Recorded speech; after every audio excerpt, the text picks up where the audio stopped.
abonnés de Kadara TV, bienvenue dans cette édition. Un nouveau document de stratégie élaboré par la Direction générale des impôts en vue d'accroître ses performances d'ici 2027. La BCE a offert en 2022 14 913 milliards de crédits bancaires au Bénin.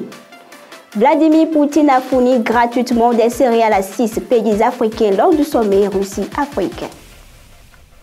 Bienvenue à tous. La Direction générale des impôts a élaboré un nouveau document de stratégie en vue d'accroître ses performances en cours des 5 prochaines années à la suite de l'évaluation finale de son plan stratégique 2017-2021. Cette vision sera opérationnalisée à travers un cadre synthétisé en cadre orientation décliné en axes et programmes, à savoir renforcement de la gouvernance de l'administration fiscale, consolidation du cadre juridique fiscal, promotion du civisme fiscal et amélioration de la qualité des services aux usagers. Les projections des recettes fiscales à collecter selon les scénarios de référence pendant la période 2023-2027 par l'administration fiscale s'affichent à 1314,57 milliards de francs CFA en 2027. La Chambre de commerce et d'industrie du Bénin, CCI Bénin, en partenariat avec le ministère des petites et moyennes entreprises et de la promotion de l'emploi, a procédé hier à la cérémonie de lancement du projet renforcement des capacités entrepreneuriales des MPME à la Chambre de commerce et d'industrie du Bénin. Ce projet, financé par la GIZ dans le but de renforcer la capacité des petites et moyennes entreprises. Reportage. C'est le ministre Modeste Kérékou, ministre des Petites et Moyennes Entreprises et de la Promotion de l'Emploi, qui a procédé au lancement du projet de renforcement des capacités entrepreneuriales au profit de 400 entreprises en voie de développement.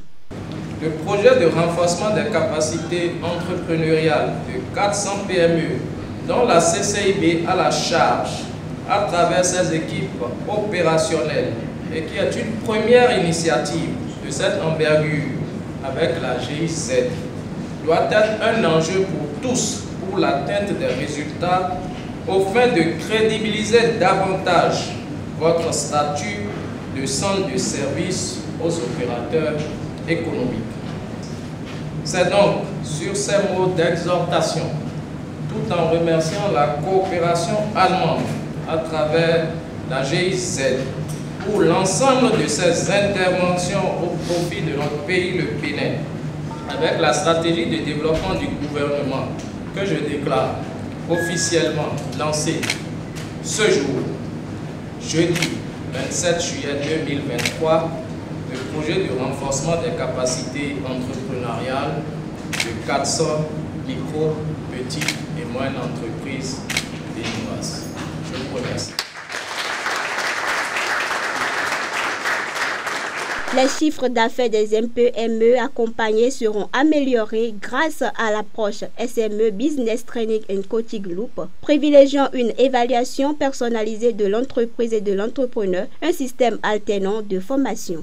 Les MPME vont être accompagnés suivant l'approche SME Business Training and Coaching Loop, une approche qui a fait ses preuves de par et qui permet de produire des résultats sur l'entrepreneur, sur ses employés et également sur l'écosystème dans lequel évolue l'entreprise. Dans le cadre de la mise en œuvre de ce projet, la Chambre de commerce et d'industrie du Bénin a fait l'option du faire-faire. Pour boucler la cérémonie, la CCI Bénin a signé des contrats avec 10 structures d'appui à l'encadrement sélectionnées par appel à candidature. Elle entend veiller à l'assurance qualité de tout le processus de la sélection des entreprises dans les régions économiques ciblées.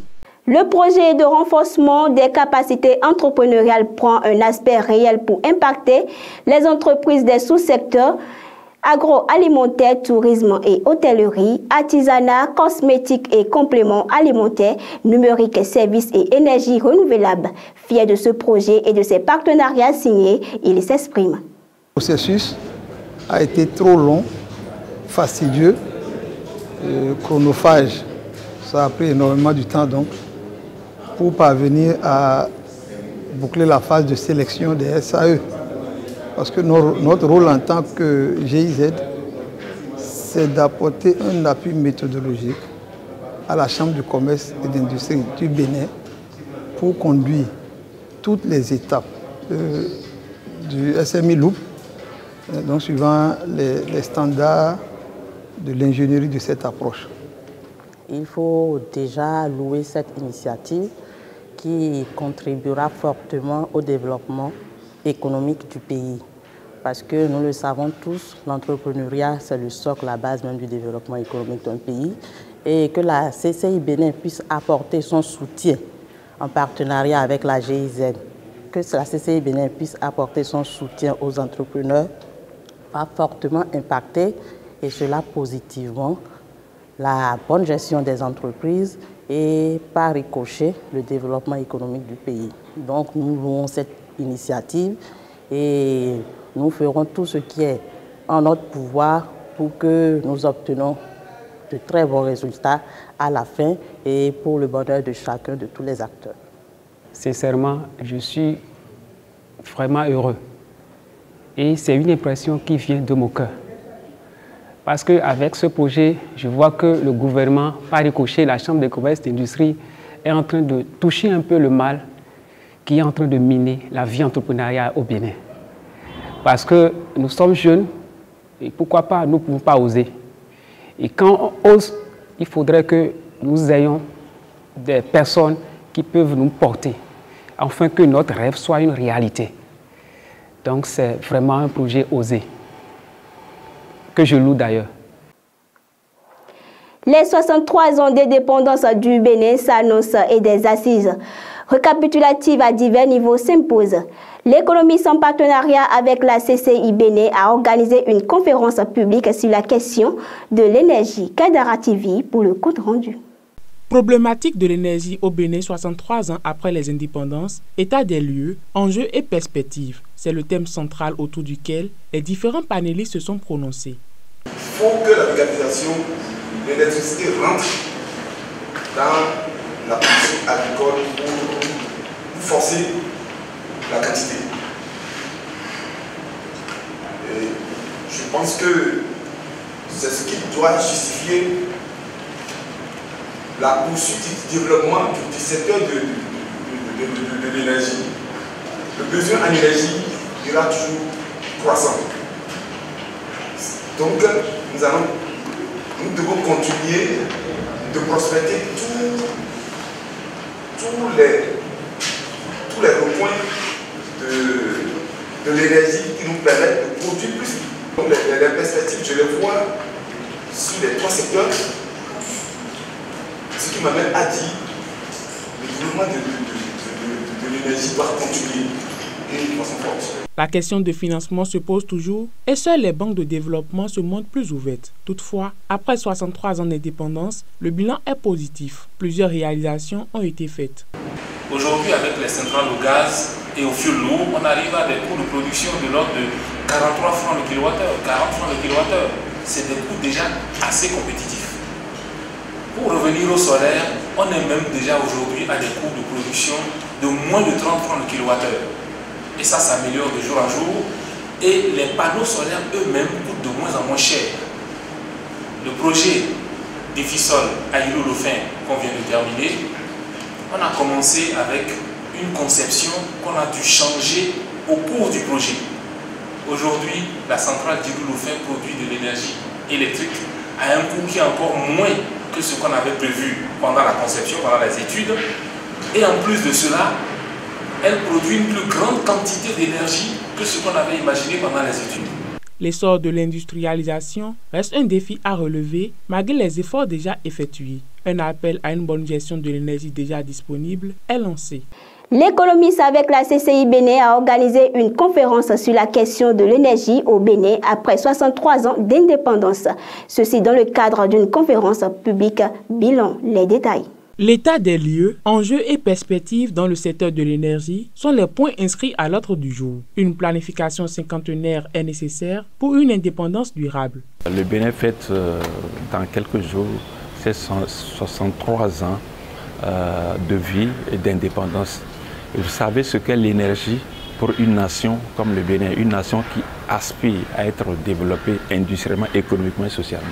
C'est pour vous dire que la question de l'énergie est une question capitale et nous, quand même, pour accompagner à notre manière tout ce que fait le gouvernement actuel, qui, vous le savez bien mieux que moi, a investi énormément, a constaté des investissements dans le secteur de l'énergie dans notre pays.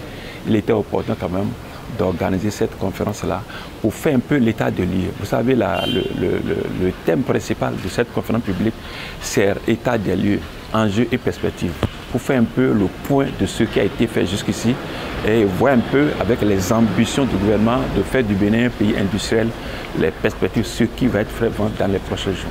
Et nous remercions déjà les efforts faits actuellement par le gouvernement du président Talon pour résorber cette question. Vous avez écouté les panélistes. Il y a d'importants investissements qui ont été consentis par ce gouvernement-là. Et tous ont reconnu que le gouvernement béninois fait des efforts. Avant, vous n'avez pas la possibilité d'acheter d'énergie, même à 5 000 francs. Il y a des gens qui achètent de l'énergie aujourd'hui à 1 000 francs, à 2 000 francs. Je pense que s'il faut encourager, c'est une très bonne chose. Et nous sommes là vraiment pour les accompagner, afin qu'ils continuent. Ce n'est pas encore ça, puisque beaucoup de localités de notre pays souffrent encore d'énergie. Nous allons accompagner le gouvernement afin qu'ils réussissent ces challenges, afin que notre pays vraiment se développe, puisque nous sommes sur la bonne voie, afin qu'on réussisse le challenge de l'indépendance énergétique.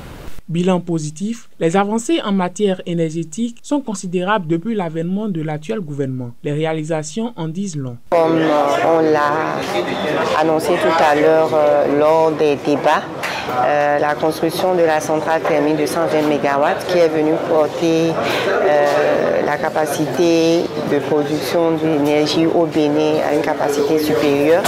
On a la centrale solaire de Ilou-Loufin de 25 MW qui a été finie. On a le projet de construction de centrales solaires en phase 2 qui sera déployé bientôt et qui va venir augmenter cette capacité de 25 MW encore. En dehors de ça, nous avons des projets hors réseau qui sont en cours de réalisation à travers le projet OCEP de MCA Bénin 2 où 5 promoteurs privés sont en train de vouloir électrifier à peu près 50 villages. Et donc, tous ces projets sont des projets qui contribuent à améliorer l'accès à l'énergie de nos populations. Nous avons en dehors de ça des promoteurs privés qui distribuent des systèmes solaires décentralisés dans les localités qui ne sont pas accessibles ni au réseau conventionnel ni au mini-réseau.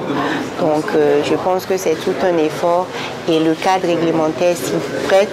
Il y a la politique énergétique et tous les accompagnements de l'État pour encourager la promotion et le développement du secteur de l'énergie au Bénin. Plusieurs projets sont développés et d'autres encore sont en attente. Malgré ce résultat fier, il reste encore à faire. Un appel tant à contribution qu'à bonne gestion se fait aux investisseurs et aux consommateurs. Selon le rapport sur la condition de banque dans l'UEMOA notifié par la Banque centrale des États de l'Afrique de l'Ouest, les banques béninoises ont mis en place plus de crédits pour le financement de l'économie en 2022. Il faut rappeler qu'en 2022, l'offre de crédit bancaire a évolué à 14 913 milliards contre 10 176 milliards en 2021, ce qui donne une augmentation de 4 737 milliards de crédits de trésorerie et de consommation. À l'ouverture du deuxième sommet Russie-Afrique tenu à Saint-Pétersbourg, Vladimir Poutine s'engage à faire don avec livraison gratuite des céréales à 6 pays africains. Ce geste pourrait permettre de redorer l'image de la Russie et de battre à brèche son isolement sur la scène internationale près d'un an et demi après l'invasion de l'Ukraine. Vladimir Poutine a ouvert ce 27 juillet 2023 le deuxième sommet russe-Afrique organisé à Saint-Pétersbourg en promettant de livrer gratuitement des céréales à 6 pays africains que sont le Burkina Faso, le Zimbabwe, la Somalie, l'Érythrée, la Centrafrique et le Mali, sur fond d'inquiétude après la fin d'un accord qui permettait l'exportation de millions de tonnes de produits agricoles ukrainiens. Je suis convaincu que le travail de ce présent forum et les discussions des tables rondes des négociations tenues dans le cadre de ce forum seront très utiles et vont favoriser l'obtention de tous les objectifs communs. Je vous remercie pour votre aimable attention. collaborer sur de bonnes bases avec l'Afrique à travers de multiples coopérations avec certains pays africains. Plusieurs projets de développement sont en cours et d'autres sont en projection. Gazprom, Rosneft, Lukoil, Zarubezhneft, ce sont les entreprises qui développent les gisements pétroliers en Algérie, en Égypte, au Cameroun, à la Nigeria, en République du Congo. Ces dernières 2 années, on a augmenté les exportations en Afrique de 2,6 fois des pétroles bruts, des produits pétroliers et du GNL. Les pays africains d'une seule voix disent leur fierté dans cette coopération. Il m'aurait fallu disposer encore de plusieurs pour vous dire combien notre continent croit à la vertu de la coopération russo-africaine dans la dignité et le partenaire mutuel. Je souhaite donc du fond du cœur que ce 2e sommet Russie-Afrique soit l'occasion d'approfondir le contenu de cette grande idée pour la paix, le progrès et la prospérité de la Russie et du continent africain dans l'intérêt de leur peuple. Ce 2e sommet russe-Afrique annonce de belles promesses pour une meilleure coopération russo-africaine. Et c'est la fin de cette édition. Merci de nous avoir suivis, fidèles abonnés de Kadara TV. L'information économique continue toujours sur votre chaîne.